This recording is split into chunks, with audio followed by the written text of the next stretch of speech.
Welcome to Life by Mera. So this is part 2 of our laag with Bella.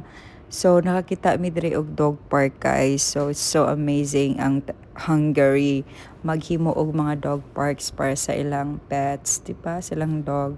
So nga na sila ka dog friendly diri sa Hungary. So they really give importance sa mga pets or sa mga dogs nila.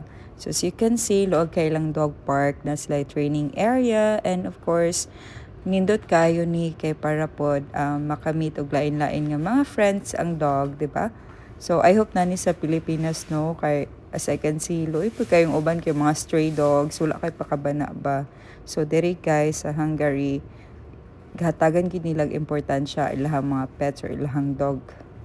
So nindot kayo, so I think happy kayo si Bella guys sa iyang first experience. So this is her first experience makaanhi og dog park, and we are trying our best nga puhon magbalik na pud mi diri para pud maka-adjust na gid siya kay para pud makamit pud siya new friends niya diri. So di ba ingana kanindot ang Hungary.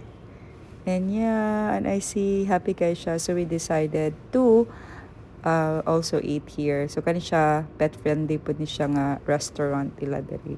So we decided to eat and ordered food. So that's all. See you next time. Bye.